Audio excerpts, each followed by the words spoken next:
From the creators who brought you RuPaul's Drag Race and Million Dollar Listing, this is World of Wonders Wow Report. Things that make us go wow. Hello, everyone, and welcome to this week's highly anticipated edition of the Wow Report.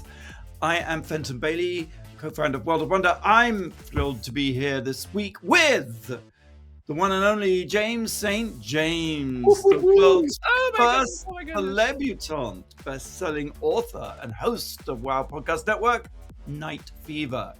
And of course, where would we be without our Chief Creative Officer, Tom Campbell? Hello. Good to see you.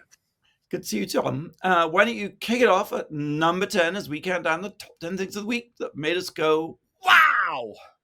Number 10. As you know, I like to use my wows for good and not bad. This week, I'm going to give a bad review, but the good of it is I'm going to try to save you 2.5 hours of your life. Oh.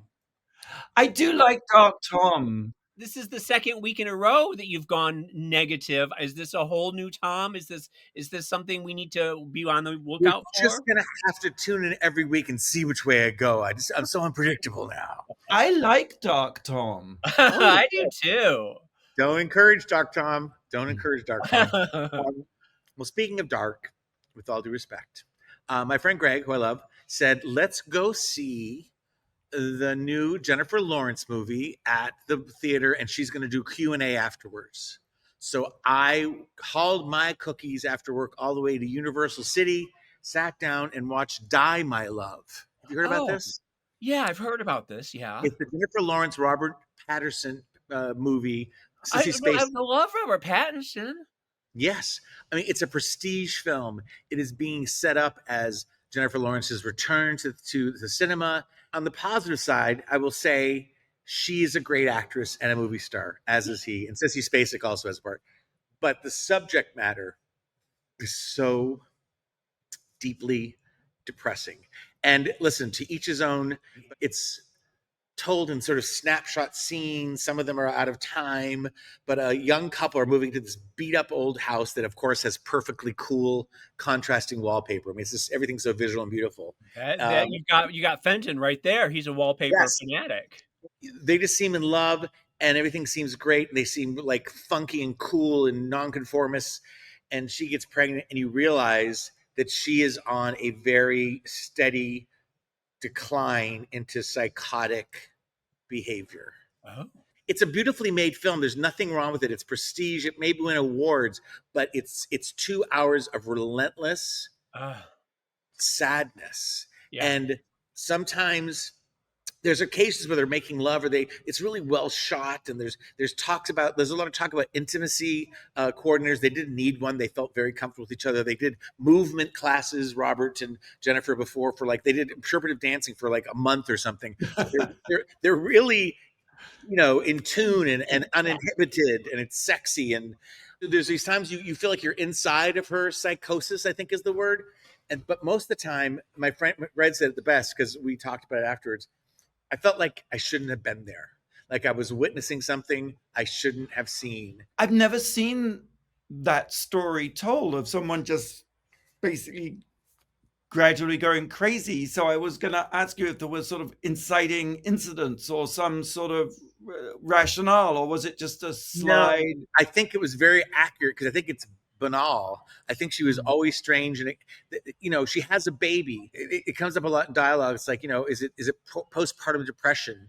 And she goes to a party with a bunch of other women that she can't stand, and they're just like, honey, having a baby's hard. So they there's no easy answer. There's no exit like, oh, she'll be fine, and but that little hint of like she'll be better in 6 months, and she just gets worse and worse. There was a movie a couple of years ago, like The End of Alice or something like that, with Julianne Moore, and she was sliding into dementia, and it was so claustrophobic that you were inside her her slow decline, and you felt like you said, like you shouldn't be there, like this is something private for the family to be going. This is embarrassing. And not naming names, but we know people who have. I work with people, whatever, that have been very bright, very fabulous. Like how dare you? What are you saying? Not you, who have slipped into psychosis. It's like it's a real thing, and it's really heartbreaking to see people lose their mind and lose their ability to sort of And lose themselves. conduct themselves, in public. So it's like I give myself credit. I stayed for the whole thing. I wouldn't have left, I don't think, but I stayed for the whole thing because Jennifer was supposed to speak at the end, and all of a sudden at the end, the lights come up, and it's a live feed of her talking from some other theater. And not to be shady, but the volume was off, and it was so incredibly loud. They hadn't figured it out. And so I went to the lobby of the Universal, and you know what? You don't see the there's not like the old Bijou theater where you can go and talk to the projectionist. It's just like you're talking to the guys at the popcorn stand. They're like, yeah, we'll get right on it. Like they're like, but Die My Love, you're going to hear a lot about it. I think she's going to be nominated. It's a piece of art. It is a grueling experience. There is one thing that will turn a lot of people off immediately, but she kills a dog in her second. She pulls a Kirsty Gnome is what she does. So it's stuff like that where you're just like, it's hard to recover from that. And as some people, I have to look away when anything violent happens on. How far near the end does that happen? And is it a spoiler to ask what does happen in the end? It doesn't really. She just keeps descending. It's not really ended. It's like it's just, there is no end.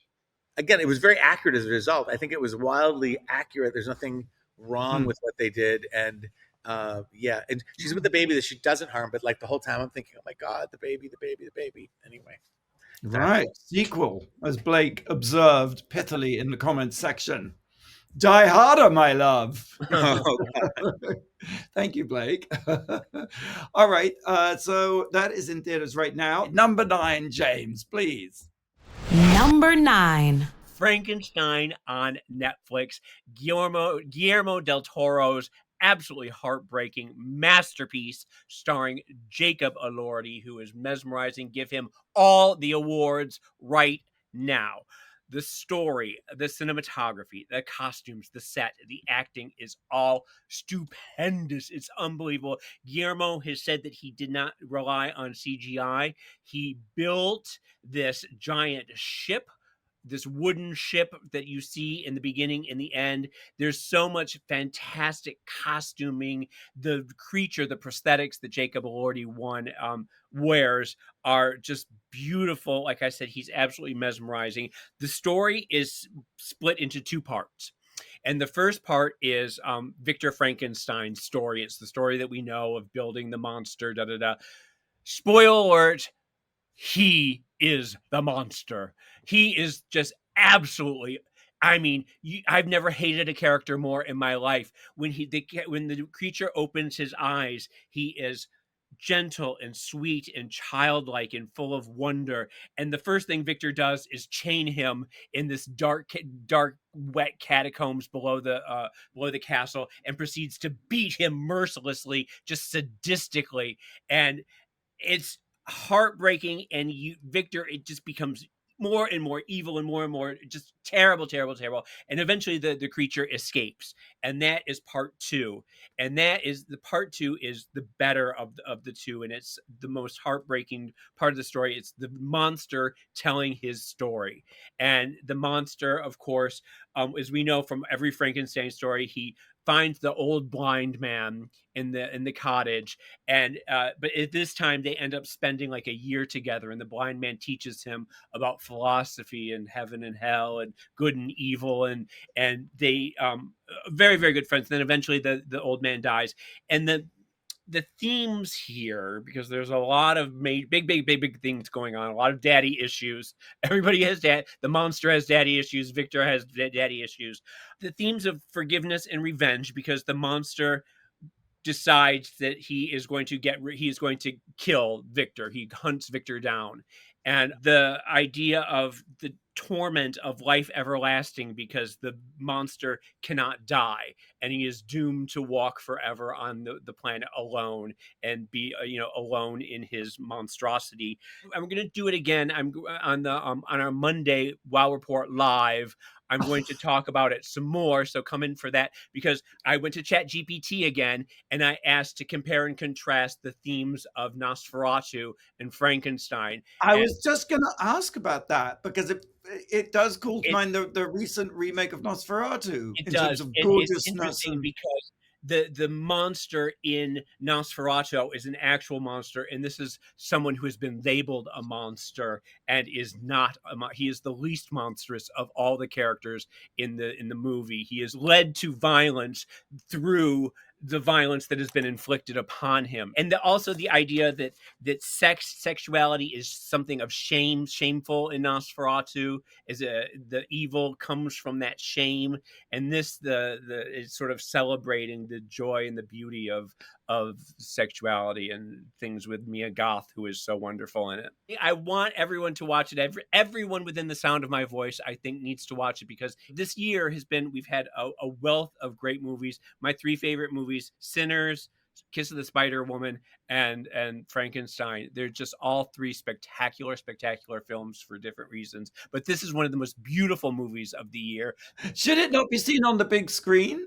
Well, that's the problem, because it only showed in 5 theaters across the country for a week to get it so that it could be nominated, and then it went straight to Netflix. It was at the Chinese theater, and I wish I would have seen it on the big screen, because it screams to be on the big screen. James, you know how you often accuse me of sort of glossing over, not listening to your segments? What did you just do that? While you were talking, I went to Gemini, my chat GPT, and I asked, please compare and contrast themes in Frankenstein and Xanadu starring Olivia Newton-John. And it's like 4 pages long. So I'm not going to get into it now, but they think it's different, but a fascinating comparison. So I'm going to share it with you. And this might be the way how to take the Wow Report live 5 days a week. Just So, ask. in other words, you're angling to be asked onto the Wow Report Live. Well, so that maybe once or twice a week. I mean, I've got time. I do love the idea of James just redoing the show on Mondays and just saying, "Oh, they just talk a lot of old rubbish." Well, but the thing is, you don't watch Wow Report Live, so I could do the exact same thing, and you would neither of you would ever know. Well, there's a challenging word. There's a challenge. Like, how dare you? All right, so that's Netflix Frankenstein. Number 8. Number 8. Running Man. Oh. And I'm going to say here, Running Man 2025, because, spoiler alert, this week I'm doing a sort of Running Man triathlon. I'm going to do Running Man 2025, then I'm going to do Running Man 1987, and then there's a third part, another Running Man, which I want to share with you. But anyway, this is the new Running Man, directed by Edgar Wright, who, of course, oh God, what's he famous for? He is famous for Baby Driver and Shaun of the Dead. And he has remade the 1987 film, which is based on Richard Bachman's 1982 novel. Now, Richard Bachman, of course, is pen name for Stephen King. And basically, I think everybody knows the plot. Big game show on TV where 3 people are released into the wild and they're hunted down by real life assassins. It's yes. sort of. Do you think that this is where Hunger Games, the kernel of the Hunger Games, came from? I do. I think it's that sort of death competition entertainment show, like Hunger Games. I think Squid Game's got some of that bit in it. The famous Japanese horror with the kids on Battle Royale. Yeah, Battle Royale. Yeah. Mm-hmm. And there are actually antecedents before the Stephen King novel. Oh, I should just mention that the original text, Stephen King's text, was set in 2025. Oh. So it's a very now moment. It was set in the future back in 1982. It was set in the future. And here we are. I went to this screening with Jazz, took me from Variety, and it was on the Paramount lot. And of course, Paramount has just recently become a Skydance corporation. And they have this fabulous theater on the lot. And they had this little film first about what an amazing theater it is. And at the end of that, welcome to the Paramount Theater where movies, and someone shouted out, yes, and they fired everybody who works here, which was just an interesting sort of rogue moment before the film played. But it sort of stuck with you in the sense that Running Man is about an evil TV network that has weaponized reality shows to hunt people down, and so it was sort of interesting watching it on very meta. Yes. Okay, so Glen Powell is the hero. I love Glen Powell. Yeah. Well, right. I suppose in my mind I was comparing. A young Schwarzenegger played the hero originally, and I thought Glen Powell was kind of dull, to be honest with you. Well, and then Josh Brolin plays the evil TV executive that Richard Dawson played in the first. Yes. Right. And the crass, glossy TV host is played by Coleman Domingo. The real wonderful thing about Running Man is the TV show, and it's all the pizzazz and the dances and the graphics and the sort of parodying of that, which I thought, Edgar Wright would have so much fun with. And there are some fun moments. There's a kind of a YouTube guy who makes YouTube videos obsessively analyzing the Running Man shows and giving the hero some tips on how he could escape certain death. The prize is new dollars. Because presumably, and as we record this, I think the market's crashing. So presumably, the economy has been crashed by crypto, and they've replaced the old dollars with new dollars. And then, of course, the hunters really do kind of look kind of like ICE agents. I mean, I suppose in some respects, the timeliness is just very what are the words? I mean, it's just prescient. And right, prescient, or not so much prescient as like we are here. Yeah. Oh, well, yeah. It's like the map in the mall. You are here, and it's right there. Yes, it's no longer a vision of the future of our actual times. It's a vision of as you leave the theater, it's what you're walking back out into. But it's funny. It's not as fun as it should be. Oh, one other little detail is the name of the network, the TV is called N, a big letter N. I can't think who that would be or what that is supposed to tweak or reference. But, I just sort of thought it would be more, not craven, maybe more biting, more of a dream. Yes. I suppose it's, there's a couple of other reality shows in there. One is which they have a fat man, like a hamster running on a wheel, and they ask him questions and the wheel speeds up. And well, that just sounds like every Japanese game show ever. Yeah. I'm afraid that after Drag Race Philippines, Malaysian Royale, all other art is going to pale in comparison. That's so true. That is so true. I do want to hear about the other one, about the French version. Well, I know, but that's spoiler alert, James. It's a Running Man triathlon today. So I'm not going to do them all in one segment, but I just wanted to say that as I was watching, I suddenly got the feeling there had been executive interference in the sense of sort of, I wonder if they saw Edgar Wright's first version or first cut and thought, this is way too over the top. We have got to dial it way back. And they sort of try to put in this story of like Glen Powell's supposed to be every man and sort of fighting for the poor. And it just feels like someone's just sort of taken a Band-Aid and said, well, we'll put this on to give it emotional resonance. As opposed to all his films, I felt the emotion comes out of the wrongness of what he's doing and what you're seeing. You've got a zombie comedy, and it's so weirdly, mind-bendingly genre fusing that it becomes really moving and really funny. Or, in Baby Driver, I just feel there's been some sort of attempt to normalize or mainstream. Neuter him a little bit to make it a little more so that Trump doesn't get upset. Yeah. So in the end, you sort of feel MAGA people to watch. It feels a bit compromised, I suppose. I mean, I don't know the backstage workings of what it all went down, but Common Domingo is marvelous as a sleazy TV show host, very, very funny, and Josh Brolin as the evil TV exec. I mean, they're really good. But I guess some other attempts to sort of give the story heart. Maybe it's because of the time we're in, actually, the moment we're in, that it just feels a bit like, oh, well, this is a Hollywood treatment of something that doesn't really, it's supposed to manipulate you, supposed to make you feel things, but it sort of doesn't quite. Well, I found out one battle after another that things are so dark, things are so extreme, that Hollywood tropes and contrivances and storytelling on top of what's really happening, they don't match. It's like, we're there, it's rough, there isn't a good guy, there isn't a bad, like there's a lot of ambiguity and a lot of slipperiness.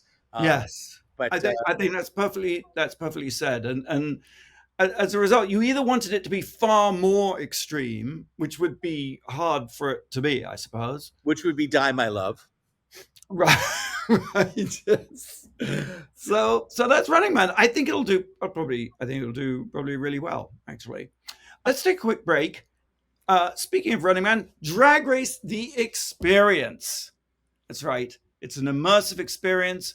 Drag Race, you can go behind the scenes. You can be in the workroom of Drag Race. You can walk on the main stage. You are the star in this first ever immersive experience. And it's opening in Chicago Black Friday weekend. So get your tickets. Why don't we do a radio show from live from the opening, and why don't you fly us all down? Well, we could do it live from the opening, but we could all just remain here. Well, in that case, that doesn't sound appealing. Or maybe we'll have a live feed or something. Blake, do you have a question for us? What ceased production this week after 232 years? 232 years. We'll have the answer right here on the Wow Report after the break. You're listening to World of Wonders Wow Report. Things that make us go wow. Welcome back to the Wow Report. Fenton here with Tom and James. And Blake, did I get that question right? Yeah. What ceased production after 232 years? I'm gonna sing a song that'll remind you of what it is. Can I, Tom? Yes. Penny Lane is in my ears and in my mind. The Beatles? No, pennies. There's no more pennies. Penny for your thoughts. The last penny came off the assembly line on Tuesday, I think. And how much does at the end of its life, how much did one penny cost to produce? 3.4 cents or something like that. 5 cents. 5 cents. Oh, 4 cents. 4 cents. Tom, a penny for your thoughts. Number 7. I had a remarkably rare occasion to reminisce with some old friends who I work with. Part of their career, they're part of my story, I'm part of their story. And those people are Carol Christensen and Marilyn Kentz, better known as the Mommies. Do you remember the Mommies? Yeah. I did a talk show with the Mommies called Carol and Marilyn Real Friends. And they are out and about doing a 2-woman show called The Mommies, The Last Trimester. And they have this incredible story, which bears repeating. They were performing at, is it Bergeston Station? How do I say that in the West LA? Bergamon Station. It's this art complex on the west side. And I went to see them at the House. It was just very arty. It was very ladies and lots of layers and, braids and wooden things holding their hair together. And they were down from Petaluma. But 30 some odd years ago, they were like frustrated housewives in a cul-de-sac driving minivans, and they used to put on shows for their neighbors, and their neighbors were sick of them. So they drove into San Francisco and started doing these really corny, really funny sketches and comedy, and they caught on fire. And they said their first thing, they put an ad in the paper, and they said, this is a show for women who only want to have sex with their husbands once a month. And we sold out.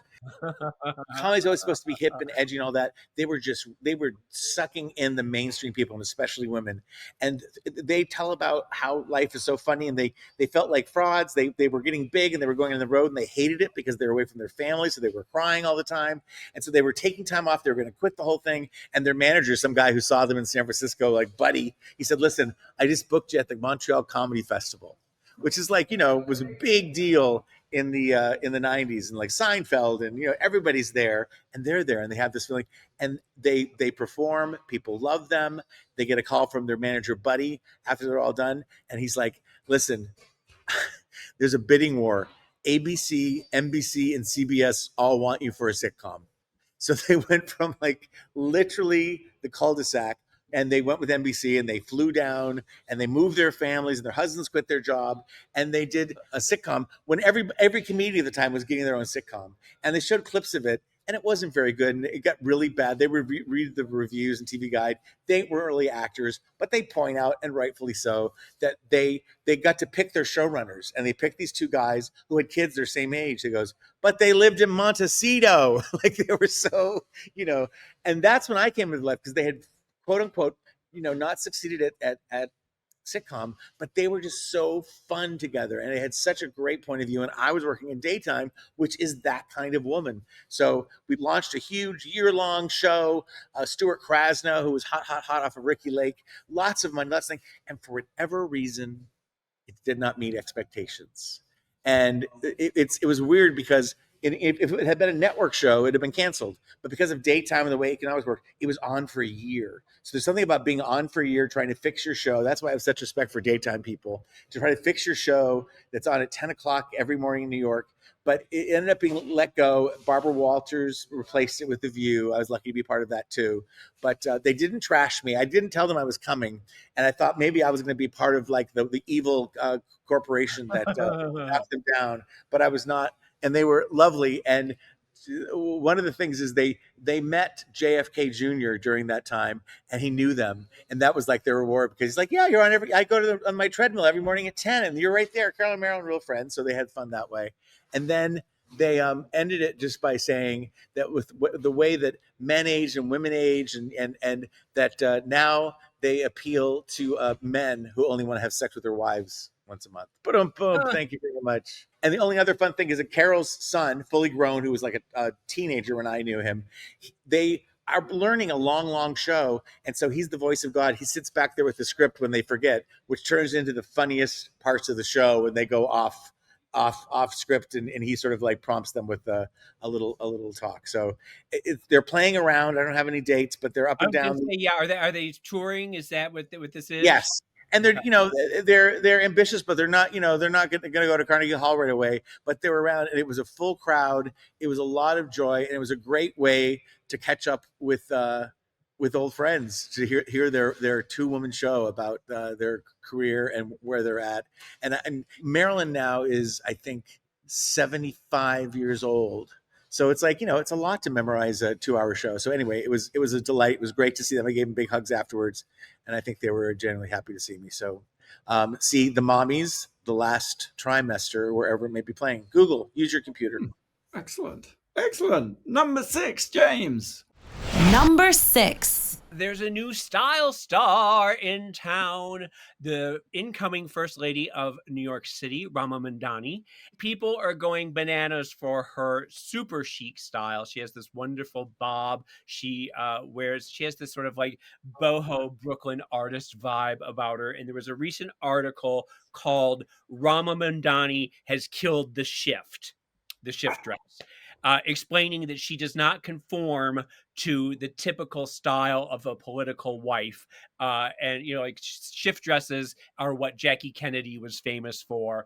And it's sort of that conservative look that all political wives sort of have over time. And she dresses in more avant-garde designs, unknown designers, Brooklyn designers, sort of in the way Michelle Obama did. But Michelle Obama, I don't know if you guys watched the show about her dressing with it was last week. It was called White House Style with Robin Roberts. But Michelle was conformed a lot more than people think, and this woman is very much a style icon in her own right. And I think that there's a lot of excitement about this couple. There's a lot of excitement about Zoran Mamdani. I think if he does well in New York, the sky is the limit for these two, and who knows where they might end up. They're so young. In 2020, 2032, who knows? But I think that Rama Mamdani is an icon for a generation, and I want everyone to sort of have her on their radar. All right, number 5.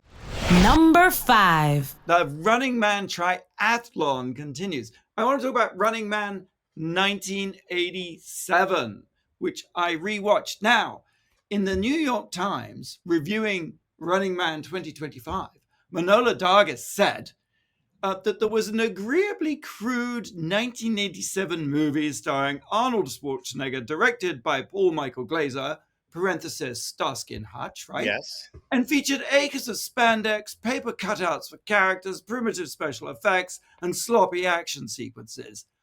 Oh my God. I mean, the snobbery, the snootiness aside, I was going to rewatch the film anyway, and I did. And it's really good. In fact, I dare say I think it might be better than this remake of Running Man. Well, I'll tell you something. Let me just say something, because Steven Sabin had a hatred for Manohla Dargis that you would not believe. He said that everything she said was wrong. Ipso facto, across the board, she is always wrong. And to whatever she says, think the opposite. Well, that was interesting, because I had the feeling reading her review of the 2025 Running Man, I was like, did she see the movie? I was just the weird sort of dissonance of things. Leaving that aside, the 1987 movie is kind of a romp, because the dystopian future really is still in the future.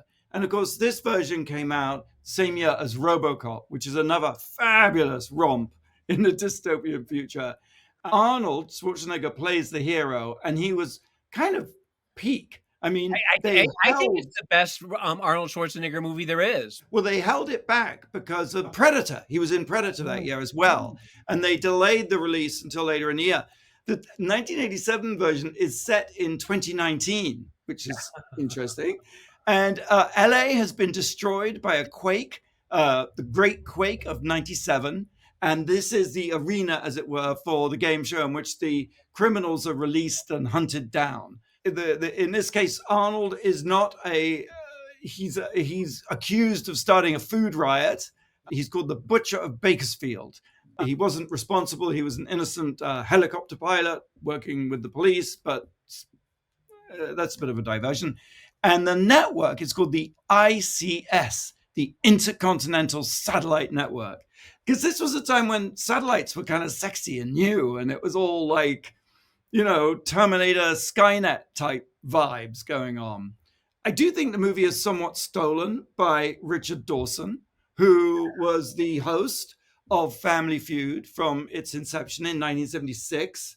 And so he kind of just plays himself, really. And he's brilliant at being, in addition to sort of glossy and banal, also like bitchy and vile. He's really, really good at it. And I learned, while Googling for the show, that he was born in Gosport, England, which is where I come from. Really? Yes. I didn't know that. So already, I'm just like, oh my gosh, this version is the original version. There's a great line where Arnold Schwarzenegger turns to him and says, "Killian, I'll be back." And he replies, "Only in a rerun." Go. Pushes the button and off he goes. Of course, Richard Dawson was also in Hogan's Heroes. I think that was right. That's right. Yeah. Another moment he says, there was a time in the 70s when he was in more TV than any funny human on. being. Yeah, he was very funny on Match Game. Yeah, it's very bitchy. Well, he was he was Match Game, right? And on Family Feud, his trademark was kissing the female contestants. Yes. Right. Mm-hmm. These might not fly today. Yeah. No, he was called the Kissing Bandit, right? There's another great line where Schwarzenegger says, "You bastard, drop dead," and Dawson says, "I don't do requests." But I do want to quote the New York Times review of this version, written by the great late Vincent Canby. He says, and this is just kind of chilling. He says, this is the end of his review. He says, "It's the supposition of the Running Man that we could advance from this era of blissful government-approved deregulation to a police state within the professional lifetime of one Johnny Carson. You could almost say that The Running Man makes you stop and think. I mean, oh my gosh. I mean, here we are, you know. Who's Johnny Carson? Well, I'm kidding. Thank you very much. Yes, okay. Young people. All right, well, Blake's saying let's go to break. So, Blake, do you have a question? I do. This is Elordi adjacent, James. Yeah. Charlie XCX released the first couple of tracks from her Wuthering Heights soundtrack album this week. The first featured this man from a classic band. Who is it? Oh, we'll have the answer right after the break here on the Wow Report. You're listening to World of Wonders Wow Report. Things that make us go wow.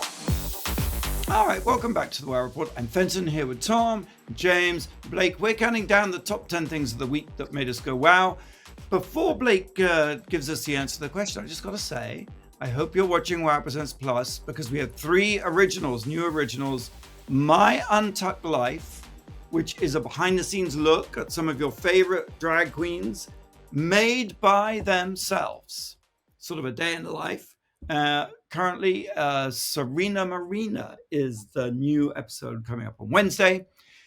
Also, Pillow Talk with Butt King, new series with Corey King and Lydia B. Collins. And lastly, but not leastly, Scroll Patrol, starring Drag Race icon Nicole Page Brooks. I love me some Nicole Page Brooks. All right, Blake. I asked, Charlie XCX released the first couple of tracks from her Wuthering Heights soundtrack. And the first, called House, features this man from what classic band? Who is it? Well, I'm going to have to say Mick Jagger, but I don't. Why she didn't use Kate Bush and sing Wuthering Heights, I don't know. Michael Stipe's from REM. Mm-mm.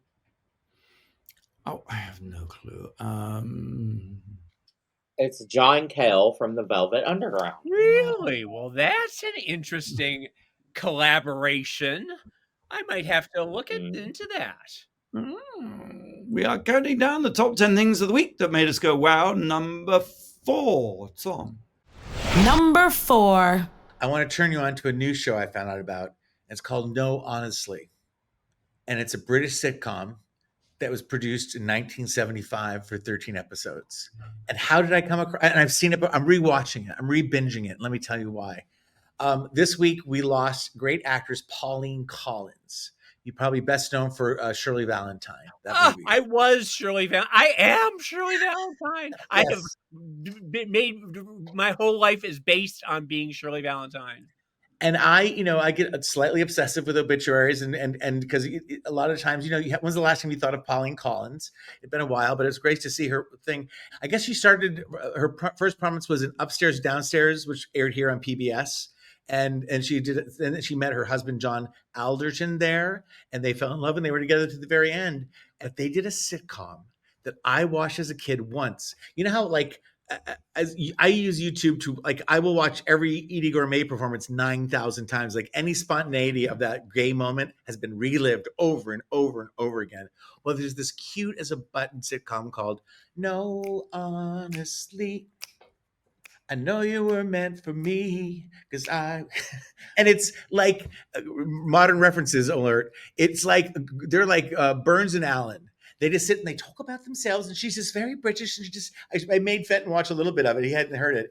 And they're just talking about British things in a very British way and interrupting each other. And she's kind of a goof and a dumbo. And he's like, where is it? And it's 70s. So it's everything you love about the 70s, open shirts and chains, and not with any sense of irony, just real. And it's just them and sitting side by side for a really long chunk. And then it's their 10th anniversary, and they're looking back at the first year of their marriage and how they met and what they did, and it is beyond charming. And when you look, and the pacing is a little different than we have now, but when we're constantly scraping, there's so much out there, but so little that makes you kind of happy and feel good. No, honestly, I'll say it one more time. No, honestly, on YouTube, free. And I told when in 1975, I think we got cable and I started watching The Avengers with Diana Rigg. And I'd watch that and I watched this. And I think I went to my mom, I think I'm British. And she must have thought to herself, no, I think you're gay. But a theme song was by, again, Lindsay DePaul, who's a very big deal in the UK. And she like met James Colburn. She was with him and she met him at a party with Joan Collins in the 60s. Why? I want to be back then. Oh. Number 3. Well, I'm going to take that Joan Collins reference. I have been revisiting Dynasty from episode 1 on Tubi, and the first season is just awful. It's just terrible, and you can fast forward almost all the way through it. The only interesting things are how terrible Pamela Sue Martin's acting is. They got rid of her because she can't read 2 words of a script. She's just rotten. And the other interesting thing is just how ethereal the beauty of Al Corley as Stephen Carrington is. Oh, Heartbreaking. He is the tortured homosexual, Stephen Carrington, and he has these wounded eyebrows that just he's so good at looking tortured. Oh. You just want to pick him up and put him in your pocket. Oh, you certainly do. And the interesting thing is that Blake Carrington, his father, is so homophobic and just evil that first season. And he finds he finds Stephen in an embrace with his lover, and he beats the hell out of the lover and kills him. And that sets up the trial that leads into the famous moment where the court doors open and a woman in a picture hat with a veil, and she walks in and lifts the veil up and everyone says, "Mother!" And it's Joan Collins. And that leads us into season 2, which is absolutely where everything kicks off.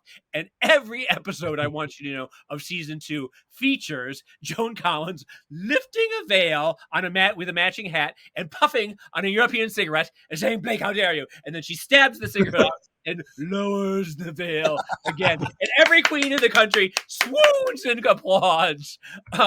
Season 2 is also great because that's where Sammy Jo comes in. White trash Sammy Jo, and she causes problems for both Crystal and Alexis. And then in season 4, of course, is when Dominique Devereaux, Diane Carroll, shows up. So Blake asks, when does the champagne start to taste burnt?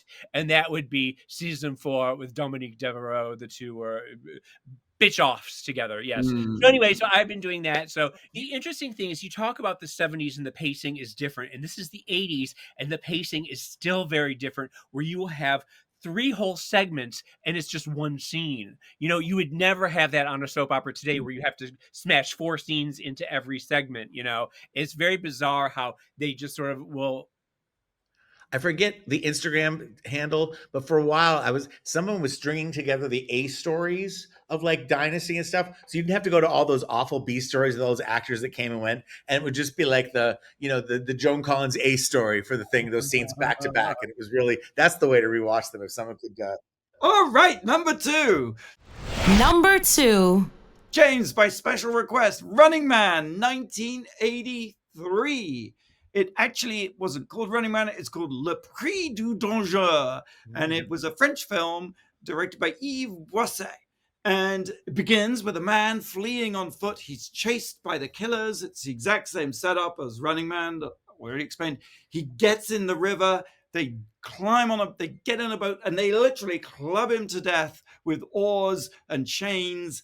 And they pull back, and there's a giant blimp from the network. They got a blimp. They're following him with cameras and people on mopeds and Vespas, and off you go. So the original Running Man is a 1983 French film. And needless to say, because it is French, it's somewhat more nuanced and complex. So that the audience, for example, are protesting the network that they're even making such a show. Could you imagine? People are outraged that there's a show in which someone is hunted down. You have the same sleazy, you have a fantastic sleazy TV host, you have a baying audience, but the audience is there under duress and they're very much protesting and they don't really believe in it. The other interesting twist is that the format was invented by a fabulous French woman who's a network executive. She's not the boss, but she's the one who's credited with inventing the show and in so doing, saving the network. And there's a great scene where they argue about whether it's legal to do this. And the lawyers are sort of talking about, on the one hand, willing suicide is fine. You could take your own life if you want. And that's why it's okay to do the show, because these people have agreed to be in this game under these conditions. And it's just amazing that people even take the law seriously and are sort of really debating it about whether it's ethically right or not. Also, the other thing I should say is that the ending is fundamentally different. It's very much a, spoiler alert, I guess, it's a Soylent Green type ending in which the guy makes it back to the studio, he survives the game, and he says, the whole thing is rigged, at which point, ambulance men come on and take him away as he's protesting that the whole thing is a fix. I did watch. You sent that, and I watched that ending of it, and he's very different than Arnold Schwarzenegger, I would say. Yeah, and that's the woman I think you're talking about. She is very fabulous. She is, executive woman. And he takes a gun to the game show host, right? And he's exactly. Yes, it's just very French. It's very good, and of course, yes, okay. So it was made in 1983, so it's not big special effects and what have you. But interesting to see the way the story has evolved and sort of become darker and more bleak, and yes, more slickly produced in each version of these films, more expensively produced, but fundamentally the issues and ideas are sort of most clearly realized, I think, in the French version. And I will just add that the French version is not based on Stephen King's book, because Stephen King's book wasn't published then. In fact, it's based on a short story by an American writer that's 20 pages long called The Prize of Peril, Robert Sheckley. And there was, in fact, a big plagiarism lawsuit where the French people thought that the Americans in their 87 version had plagiarized their version, and they won. So even though everyone is reporting that this is a remake of the original film, the 2025 one is a remake of the 1987 one, in fact, there is an earlier version, this 1983 film, which in fact is not based on Stephen King's book. The Prize of Peril is the short story by Robert Sheckley, which was published in 1958. All right, sorry, I had to get all that out and share that. When we come back, the number one thing this week that made us go, wow. You're listening to World of Wonders Wow Report. Things that make us go wow. Welcome back to the Wow Report. I'm Fenton here with Blake, James, Tom. We've been counting down the top 10 things of the week that made us go wow, and we've reached that exciting moment, the grand reveal, number one. Number one. Every year for the last 9 years, I have been reading to you the annual Neiman Marcus Christmas catalog, which I receive in the mail, and telling you of the outrageous, fabulous things that you can get for your to put under your Christmas tree. And this year is no different than any other year. It is interesting because every outfit in it is like $40,000, so like $20,000. It's just ipso facto. That's just what it is. And for some years, like the outfits are all blingy and beaded and everything, And then the last couple of years, everything has been quiet luxury, and it's been, very luxe, the row, Mary-Kate and Ashley Olsen. This year is fascinating because everything is like very normal looking Fair Isle sweaters for $10,000, or like an oversized cable knit cardigan for $18,000. And everybody looks like a Welsh shepherd, like a herder. And I'm wondering if the rich want to look like working class, if that's like some sort of recession indicator thing that's happening. Maybe, I don't know. It's very strange because everybody looks, like I said, like they're on an Irish farm somewhere. See, I thought you were going to say that everything's gone very sort of Mar-a-Lago and sort of gold leaf and Baroque. No, in fact, it's the opposite of that, which I think is sort of interesting. Anyway, there are some crazy things for sale that I'm going to tell you about. As always, there's a private photo shoot with that hack Annie Leibovitz for $500,000. And frankly, Blake can take better portraits at this point, as we know. There is what's wrong? Why you gotta drag me into this? I'm saying you're better than Henny Leibovitz. Take the compliment. There's a custom The hack. There's a custom Christian Louboutin saddle for $47,000 that has 17,000 sapphire-toned crystals, sculpted flame appliques, and 155 polished spikes. That's sort of interesting. There is one Crayola crayons, and sculptor Herb Williams will create an extraordinary tribute to your pet for $64,000, and it using thousands of crayons, they create a 3D sculpture of your pet that looks exactly like your pet, using the colored crayons as spikes that sort of come out as. I hope you don't live in Florida. Because of the crayons melting? Meltage. Yeah. Oh, okay. Well, there you go. Well, keep it in a refrigerated room if you're rich enough to spend $64,000 on a crayon sculpture. There's a Yellowstone trip for $490,000. Which, I mean, just go with Blake, and he'll drive you through on his bike. There's also a Mediterranean trip on the maiden voyage of a luxury yacht. And 600,000, something like that, and you get a 3-bedroom suite on the yacht with a pool, with your own pool and jacuzzi, and your own spa. But you have to pay for the spa privileges. It only covers the cost of one person, so you have to pay for everybody else to come, or you just go by yourself. And it doesn't pay for your trip to and from the yacht. It doesn't pay for your taxi from the airport or any. Like, you have to pay for everything, and so it's like you spend like $600,000 on this trip for just one, and that seems very strange to me. But anyway, we'll send you, James. We're going to send you. Please, yes, all that money that World of Wonder is rolling in. You have to pay to get yourself there, though. I have to get myself there. Yeah, therein lies the rub. But anyway, so Neiman Marcus Christmas catalog, as always, a lot of fun. I've had the time of my life on this week's Wow Report, and I just regret now that I didn't talk about Kris Jenner's birthday. But maybe in the future. Maybe in the future. It seemed like a sign of the end of the world. But I don't. What do I know? You can come back to it next week. Okay. That's all we got time for this week. Same time, same place next week. Until then, go out and do something that makes the world go wow.